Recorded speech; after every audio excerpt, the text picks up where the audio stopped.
एक बार इसको बताइए, जरा दिखाइए। ये न्यूक्लियर पावर प्लांट्स आप देख रहे हैं। यूक्रेन में जितने न्यूक्लियर पावर प्लांट्स हैं वो हमने आपके लिए मैप किया है। इसी में आप ज़ैपोरिज़िया इधर देख रहे हैं, जिसको लेकर ये पूरी चर्चा हो रही है। जल्दी से एक बार अनिल चोपड़ा जी के पास भी चलते हैं। आशा साहब, कैसे इसको देखें? अब सवाल यही है कि एक डर इसकी वजह से दुनिया में फैल रही है। सबको चर्नोबिल याद है, सबको ये डर लग रहा है। ऐसे में उसको जो सिवात साहब रेज कर रहे हैं उसमें क्यों नहीं, मतलब ये मान के चलना कि उन्होंने टारगेट किया ट्रेनिंग सेंटर को ही किया, वो परमाणु सेंटर को नहीं करना चाहते थे, लेकिन इस तरह का डर तो वो फैला रहे हैं ना दुनिया में। जब आप न्यूक्लियर पावर प्लांट के इतने करीब पहुंचते हैं तो डर तो फैलेगा ही।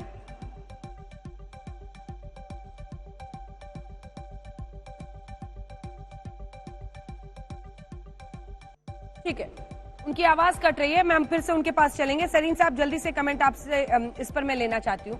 मेरा सवाल आपसे सिर्फ इतना है कि जो बाइडेन वहां अमेरिका में बैठकर व्लादिमीर पुतिन को विश्व का सबसे बड़ा विलन बना रहे हैं, इंटरनेशनल विलन, वो बार बार कह रहे हैं लोकतंत्र के खिलाफ है और वो तानाशाह है, वो तमाम चीजें कह रहे हैं। ऐसे में परमाणु न्यूक्लियर प्लांट के इतने करीब हमला क्यों करना? अब अमेरिकी दूतावास लिख रहा है, वो लिख रहे हैं कि देखिए ये वॉर क्राइम है, वो लिख रहे हैं कि देखिए ये पावर प्लांट्स को टारगेट कर रहे हैं, अब इनका न्यूक्लियर स्ट्रैटेजी आगे बढ़ रही है। ये मौका क्यों देना है? देखिए, एक तो ये है कि आप कुछ भी करें, ये जो प्रचार है पुतिन और रूस के खिलाफ, वो तो चलते रहेगा और वो बढ़ते रहेगा। तो एक तो वो प्रचार तो अपनी तरफ चलते रहेगा, ये इशू नहीं होगा, वो किसी और इशू को ले आएंगे।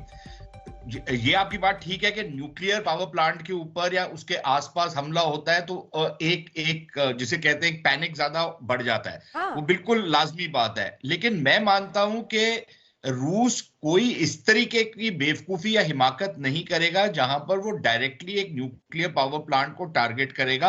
अगर आसपास की कोई बिल्डिंग है, वहां पर कोई कमांड एंड कंट्रोल सेंटर है, वहां पर जो यूक्रेनी सेना के लोग हैं या जो इनको रेजिस्ट कर रहे हैं, वहां पर उन्होंने कोई जमावड़ा बना रखा है तो उसको उसने टारगेट किया, तो वो तो बात समझ में आती है।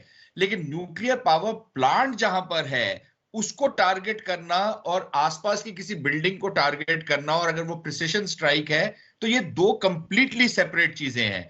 इनको जब जोड़ दिया जाता है तो उसमें प्रचार का जो या प्रोपोगेंडा का जो हिस्सा है वो बहुत ज्यादा होता है और हकीकत का हिस्सा काफी कम होता है। और मैं नहीं मानता कि रूसी इतने पागल भी होंगे कि इस तरीके का अटैक करके अपने ही लोगों को उसकी चपेट में ले आएंगे, क्योंकि फिर उसका फॉल आउट क्या होगा ये किसी को नहीं पता। वो फॉलो आउट किस तरफ जाएगा ये कोई नहीं बता सकता। सरीन साहब, nuclear power plant training centre को nuclear power plant training centre ही बोलेंगे ना, उसको कुछ और थोड़ी बोल देंगे।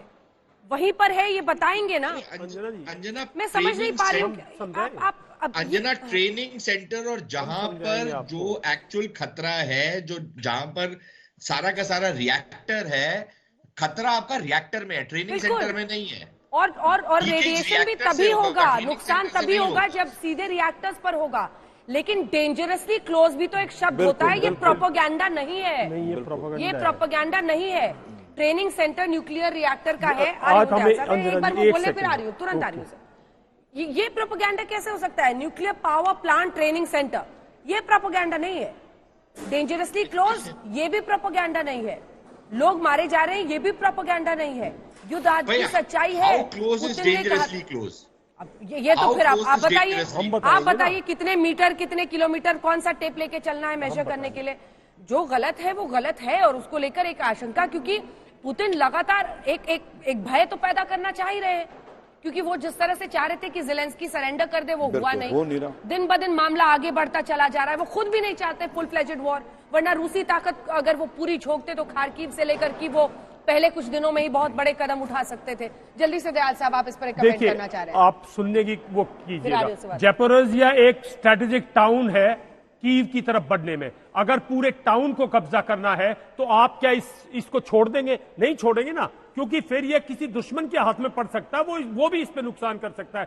तो रशियन फोर्सेस ने ये टाउन उनके लिए स्ट्रेटेजिक था, इसको कैप्चर किया है। इस इलाके में कोई बमबारी नहीं है, सिर्फ थोड़ी सी एंटी टैंक, सिर्फ थोड़ी मशीन गन फायरिंग है, वो भी एक बिल्डिंग पर। वहां सिर्फ 3 लोगों की मौत हुई है, कोई बड़ा अटैक नहीं हुआ इसके इर्द गिर्द। ये गलत प्रोपेगेंडा है बिल्कुल, क्योंकि रूस सबसे बेहतर जानता है कि इसका परिणाम क्या हो सकता है। पूरा का पूरा अपनी मुल्क, अपनी फौज, अपनी रूस को, अपनी यूक्रेनियन और उसको सबको थोड़ी खत्म करना चाहता है। ये गलत प्रोपेगेंडा है बिल्कुल। ये शहर स्ट्रेटेजिक है, इस शहर के ऊपर एक बंद है, उसी बंद से पूरा का पूरा वाटर। मैं रशिया को डिफेंड नहीं कर रहा। आप कर रहे हैं सर? नहीं, मैं एक नहीं, एक गलत प्रोपेगेंडा नहीं, बिल्कुल ये एक गलत। अगर हमने पहली लाइन से गलत इंफॉर्मेशन दी हो, पहली वो लाइन विनाश करना चाहता है, वो विनाश करना, ये प्रोपेगेंडा है। रूस जो है न्यूक्लियर उसके थ्रू पहली लाइन में क्या कही थी, रिएक्टर पर नहीं हुआ है, रेडिएशन नहीं होगा। देखो मैं अंजना, मैं ये समझता हूँ,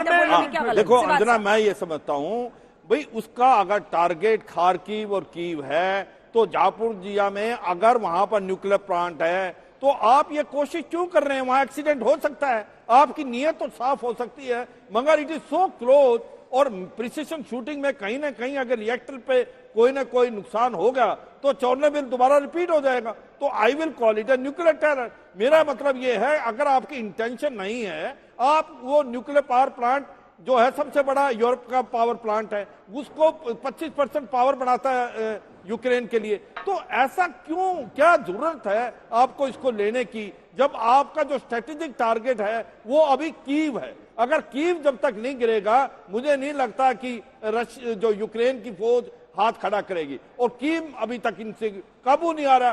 कीव जो है वो जहां पर लड़ाई होगी वहां पर आप देख रहे हो यूक्रेन की जो फोर्स है वो ताकतवर होती जा रही है, वो लड़ने के लिए तैयार है। तो मैं यही शक करता हूं कि मंशा क्या है रूस की, क्यों ये जापोरिजिया में ये न्यूक्लियर प्लांट के पास क्यों जाने की कोशिश कर रहे हैं जहां पर एक्सीडेंट हो। यूरोप का सबसे बड़ा परमाणु ये संयंत्र है। कुछ ग्राफिक्स के जरिए आपको इन्फोग्राफिक्स दिखा देते हैं। दुनिया का 9वां सबसे बड़ा परमाणु संयंत्र है ज़ैपोरिज़िया, और यूरोप का सबसे बड़ा परमाणु संयंत्र ये है। क्या हमारे साथ प्रोफेसर आर राजारामन जुड़े हैं?